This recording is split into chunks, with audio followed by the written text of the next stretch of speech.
They told me on a Thursday afternoon, like it was weather, like it was gravity, like it had always been this way. We'll need you this weekend too, Marcus, just to keep momentum. No overtime, no comp days, no written request, just a hand on my shoulder and a smile that assumed compliance.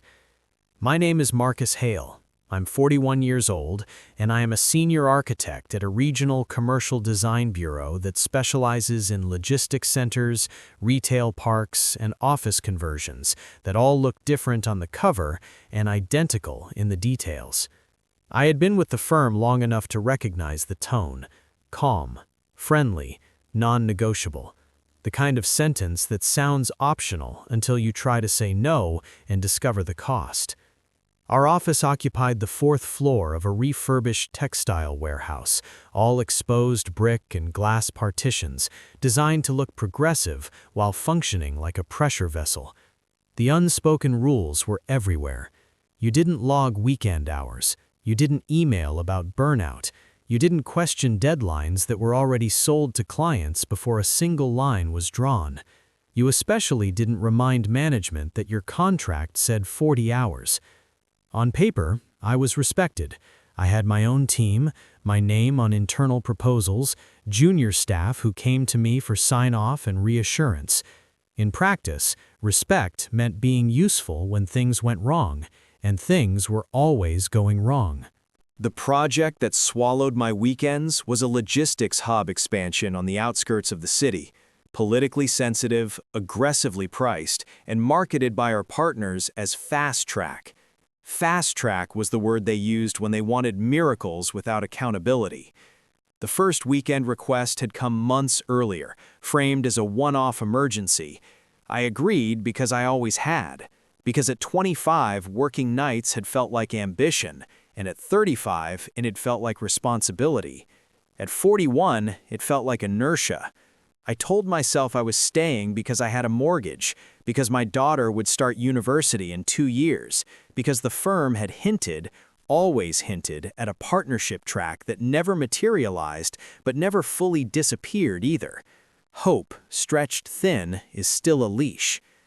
Every Friday afternoon followed the same choreography: a meeting that ran long, a problem we just discovered, a quiet expectation that my laptop would reopen on Saturday morning. The younger architects watched and learned. Some resented me for complying, others admired what they thought was dedication. None of them knew how often I sat alone in my car afterward, hands on the steering wheel, calculating how many years I had left before this pace hollowed me out completely. The pressure wasn't loud, that was the genius of it. It lived in jokes about commitment, in compliments that doubled as obligations, in reminders of how replaceable we all were in a market full of hungry graduates. Our managing partner, Colin Reed, never raised his voice. He didn't have to. He spoke in forecasts and reputational risk, in phrases like, "This will define us," and "Clients remember who shows up." The first real warning sign came when I noticed my drawings being circulated without my name attached. Small things at first. A section detail here, a circulation diagram there, attributed to the team. Then more substantial decisions. Structural compromises I had explicitly flagged were presented as consensus. When I objected, I was told not to be territorial, that architecture was collaborative. Collaboration, I learned, meant absorbing liability without recognition. The weekends multiplied, 2 in a row, then 3. I stopped making plans. I stopped promising my daughter I'd be free on Sundays. I stopped telling my partner when I'd be home because the answer embarrassed me.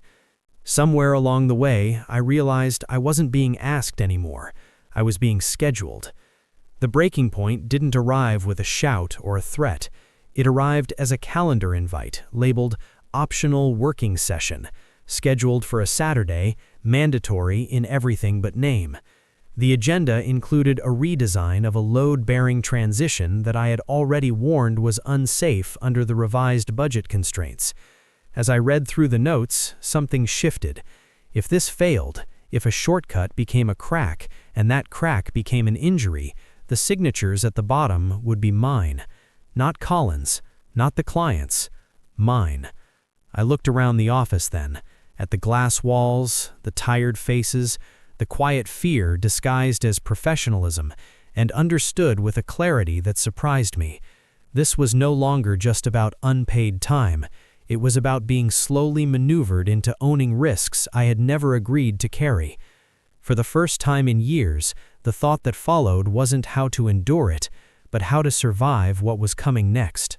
The weekends stopped feeling like an exception and started feeling like an unspoken clause in my employment, something everyone pretended had always been there. On the fourth consecutive Saturday, I arrived before sunrise, the office still cold from the night, my footsteps echoing through the open-plan floor as if the building itself was surprised to see me. Lisa Morton, the project lead on the logistics hub, was already seated at the conference table with printed drawings spread out like evidence. She greeted me with a rehearsed warmth and said, "I know it's a lot, Marcus, but we're all making sacrifices right now." A sentence that translated neatly into unpaid hours and deferred lives.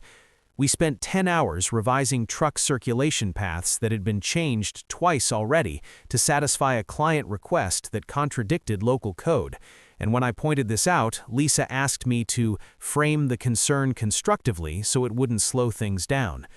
On Sunday, Colin Reed dropped in again, this time with pastries, the universal currency of performative appreciation. He congratulated the team for showing up when it matters, then casually mentioned that the firm had adjusted its internal bonus projections, pushing any discussion of compensation to after delivery. The promotion I'd been quietly promised, nothing in writing, always just over the horizon, was now framed as contingent on how smoothly this project landed.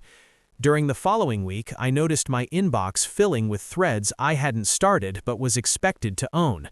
Decisions I'd advised against were suddenly summarized as my recommendations.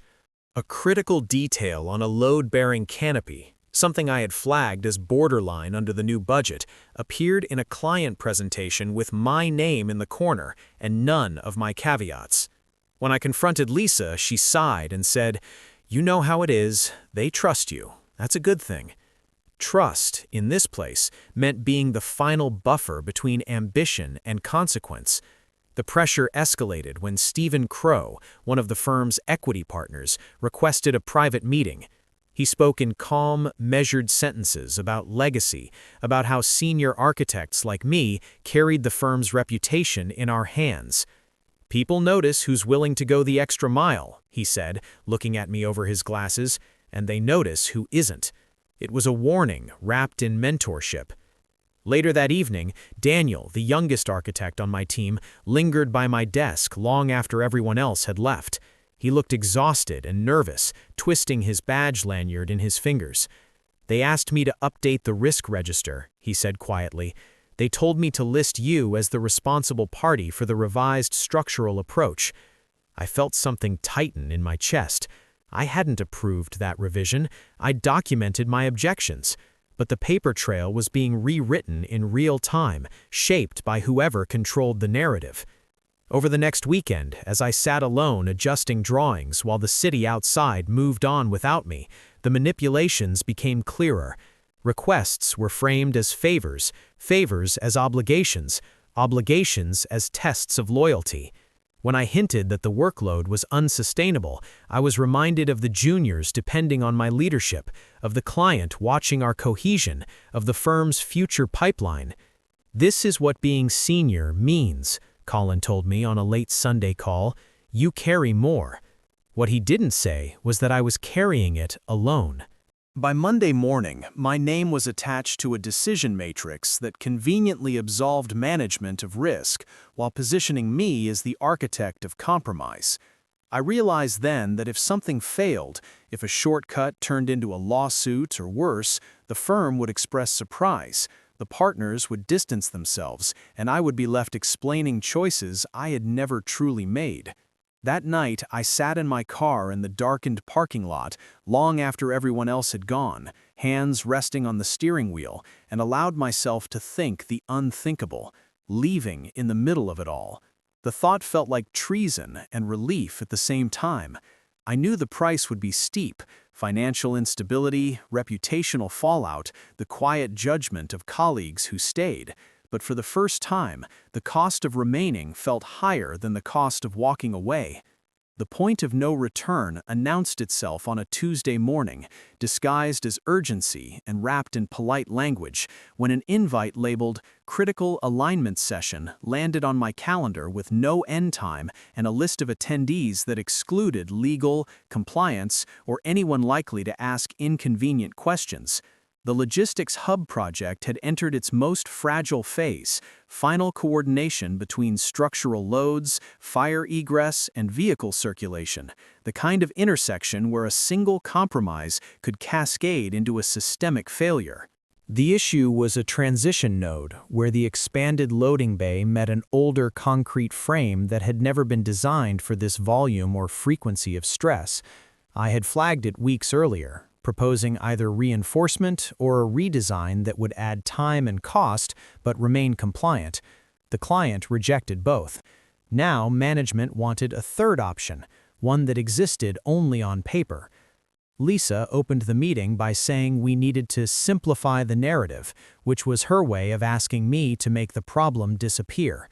Stephen Crow joined remotely, his voice smooth, detached, reminding us that the client's patience was thin and that our reputation for delivery was on the line. Then came the ask, delivered as inevitability: a full weekend, unpaid, to resolve the node, finalize drawings, and issue revisions by Monday morning. No discussion of liability, no mention of code reviewers, just a deadline. I felt the familiar pressure rise, but this time it was sharpened by clarity. The compromise they wanted would technically pass an internal review if no one looked too closely, but under real-world conditions it increased failure risk, especially during peak operations. I said this plainly. The room went quiet. Lisa responded by reframing my concern as caution bordering on obstruction. Stephen reminded me that codes were guidelines, that experience mattered, that we've all bent before. After the call, an email summary went out within minutes, stating that I had agreed to a revised approach pending final detailing. My objections were reduced to a footnote about monitoring. Something in me hardened them. That evening, instead of going home, I stayed late and began collecting everything. I saved emails as PDFs, exported chat logs, archived calendar invites that showed weekend work framed as optional. I photographed marked-up drawings that showed my handwritten warnings crossed out in red. I downloaded the original code excerpts I had cited in the internal memos that dismissed them. I didn't tell anyone, not Daniel, not Lisa, not even my partner. This wasn't a plan yet. It was instinct. A quiet act of self-preservation. The following Friday, the ultimatum arrived in person. Lisa stood at my desk, arms folded, and said the team would be in all weekend, that the client expected revised drawings first thing Monday, and that it would mean a lot if I led the effort. I asked, calmly, if we were documenting the deviation from code and assigning shared responsibility. She hesitated, then said we could clean that up later. That was the moment the professional dilemma became personal. Clean it up later meant after signatures were issued, after accountability had settled. On Saturday morning, I came in anyway, not to comply, but to observe. The office filled slowly with tired faces. Daniel avoided my eyes. Around noon, Colin Reed appeared, sleeves rolled up, projecting solidarity. He thanked everyone, then pulled me aside and lowered his voice. "We need you on this," he said. "If this slips, it's on all of us, but especially on you. You're the senior." I asked him directly if the firm would stand behind the decision if there were consequences. He didn't answer. He just said, "Let's not think negatively." That was the answer. Later that afternoon, as I reviewed the revised drawings one last time, I noticed a subtle but critical change. My name had been added as the sole approver on the structural sheet. No discussion, no consent, just assumption. I walked into Lisa's office and asked why. She looked tired, almost apologetic, and said, "It's cleaner this way." Something broke then, not loudly, but completely. I went back to my desk, shut down my computer, and gathered my things slowly, deliberately. As I reached the door, Daniel finally spoke. Monday morning arrived with the artificial calm that always precedes impact, the office humming with rehearsed efficiency, as if nothing irreversible had happened over the weekend. I walked in at 8, not early, not late, and the first thing I noticed was how quickly people looked away when they saw me. Word had already traveled that I hadn't been there on Sunday. Lisa stood near the printer, speaking in clipped sentences, her voice tight. When she saw me, she didn't greet me. She gestured toward a conference room and said we needed to talk before the client call. Inside, Colin Reed was already seated, jacket on, phone face down, expression neutral. He didn't ask why I hadn't come in. He didn't need to. He went straight to the point and said the drawings were incomplete, the client was escalating, and we would all need to pull together again this coming weekend to finalize coordination. The phrase "again" landed like a verdict. I asked just as directly whether the firm was now formally approving the deviation from code and assigning shared responsibility in writing. Colin's jaw tightened. He said we were overthinking, that we could resolve documentation later, that right now the priority was delivery. When I said I wouldn't sign off under those conditions, the temperature in the room dropped. Lisa reminded me, softly but firmly, that the team was counting on me, that Daniel and the others had already committed their time. Colin's tone shifted then. He talked about professionalism, about how walking away midstream would damage trust, about how clients talk. He didn't threaten me. He didn't have to. The implication was clear: stay and absorb the risk, or leave and carry the blame. I told them I needed a written statement outlining liability and compensation for the additional weekend. Colin smiled thinly and said that wasn't how things were done. That was the moment I understood there would never be a clean exit if I waited for permission. I stood up, thanked them for their time, and said I was resigning, effective immediately. There was a pause, not dramatic, just stunned. Lisa asked if I was serious. Colin asked if I wanted to reconsider, reminding me of my years with the firm. I said no, gathered the few items I kept in my desk and walked out while the project was still live, while calls were queued and drawings unfinished. The office reacted in fragments, whispered conversations, hurried messages, someone slamming a door. Daniel watched me from his desk, pale, unsure whether to follow or freeze. No one stopped me. By noon, the consequences began to surface. Without my sign-off, the drawings couldn't be issued. The client postponed the call, then escalated to senior management. Internal emails multiplied, searching for documentation I had always carried in my head. Compliance asked questions no one was prepared to answer. The risk register, now missing its designated owner, was suddenly a problem. By the end of the day, legal was involved, asking why certain deviations hadn't been formally approved. An internal review was announced, framed as routine but fueled by panic. Over the next week, I heard fragments through former colleagues: deadlines missed, the client demanding explanations, partners arguing over who had known what and when. The firm scrambled to reassign responsibility, but the paper trail told a story they couldn't fully control. Some of the evidence I had quietly preserved found its way into official channels through others who were suddenly afraid of being left holding the liability. I wasn't there to watch it unfold.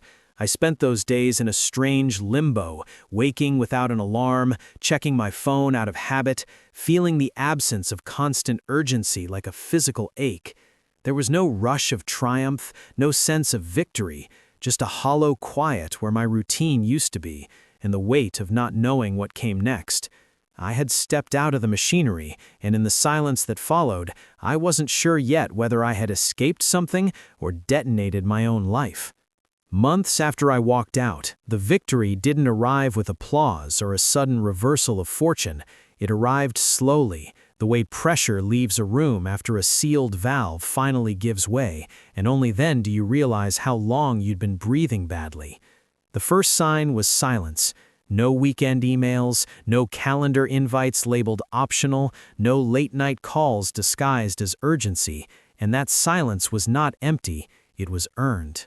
Financially, the aftermath was rougher than I ever admitted out loud. I lost the comfort of predictability, the safety of a fixed income. the quiet arrogance of knowing exactly what would be deposited every month. But even as my savings thinned and my lifestyle contracted, something else expanded with brutal clarity: control. I chose which projects to take and which ones to refuse, and every refusal felt like reclaiming a piece of myself that had been quietly leased out for years. Consulting work followed, cautious at first, then steadier, and with each contract I wrote my own terms, explicit about scope, hours, and responsibility, terms that would have sounded naive or uncooperative in my old office. And watching clients either accept them or walk away taught me something Colin and the partners never understood. Leverage isn't position, it's willingness to leave. The firm, on the other hand, didn't recover cleanly. The logistics hub didn't just stall, it bled time and credibility. Without my signature anchoring their shortcuts, every compromise had to be re-argued, re-documented, re-owned, and they were terrible at that. Compliance escalated questions that had no clean answers. Insurers demanded clarification on liability exposure. And the client, once patient because they trusted momentum, lost confidence the moment momentum slowed. Deadlines slipped, then penalties appeared, small at first, then contractual ones that couldn't be spun away with optimism. Internally, the culture shifted from confidence to suspicion. People started saving emails, asking who approved what, declining to just push it through. Lisa didn't last the year. She left under the pretense of a new opportunity, but everyone knew why. Stephen Crow stopped talking about legacy and started talking about mitigation. Colin Reed kept his title, but the way people listened to him changed. His certainty no longer filled the room the way it used to. The firm introduced new policies, formal approval chains, documented overtime, liability acknowledgments, and it was almost funny how quickly they implemented everything I'd been told was unnecessary once it became inconvenient not to. Daniel reached out again, this time with a different tone, telling me he'd turned down a weekend request and cited policy, and they'd backed off. That message mattered more to me than any apology ever could. My victory wasn't just that they suffered consequences, it was that the system I refused to prop up had to expose itself once I stepped away. Professionally, my reputation took a hit in some rooms and rose sharply in others. There were firms that quietly crossed me off their lists the moment they heard I'd walked mid-project, and there were others who leaned in and asked detailed questions, the kind of questions people ask when they're tired of burning talent and paying for it later. I stopped trying to appeal to everyone. The revenge wasn't universal admiration, it was selective respect. Financially, I recovered slowly but honestly. The money I made afterward was cleaner, tied to clearly defined work, and the satisfaction of sending an invoice that reflected my actual time never dulled. I worked fewer hours overall and felt the weight of each one less. My life simplified in ways that made sense. Fewer distractions, fewer justifications, fewer compromises dressed up as professionalism. The biggest change, though, was internal. The fear that had once kept me compliant, fear of being labeled difficult, fear of losing status, fear of starting over, lost its grip once it proved survivable. I had crossed the line they told me was fatal and discovered it was only expensive, not deadly. One afternoon, nearly a year after I left, I received a formal letter from the firm, again on paper, informing me that their internal review process had concluded and that revised governance standards were now in place, and enclosed was a request, carefully worded, legally cautious, asking whether I would be willing to consult on an external basis for future compliance alignment. I laughed out loud when I read it, not because it was absurd, but because it was inevitable. They were asking me to fix, for a fee and on my terms, what they had demanded I absorb for free. That was the moment the victory crystallized. I declined politely, professionally, without anger, and the power in that refusal was unmistakable. Later that evening, I sat alone at my kitchen table, reviewing a small project proposal. Nothing glamorous, just honest work, and my phone buzzed with a reminder that it was Friday. For the first time in years, Friday didn't mean negotiation, guilt, or preparation for surrendering my weekend. I closed the proposal, stood up, and stepped onto the balcony as the city settled into its own rhythm below, and I felt something close to satisfaction. Not loud, not boastful, but solid. I hadn't destroyed them. I'd outlasted the leverage they thought they had over me. I hadn't won by staying and being indispensable. I'd won by proving I was unexploitable.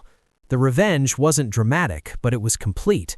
They lost the ability to use my silence against me, and I gained the ability to choose my life without asking permission. And that trade, even now, feels like the cleanest victory I've ever earned.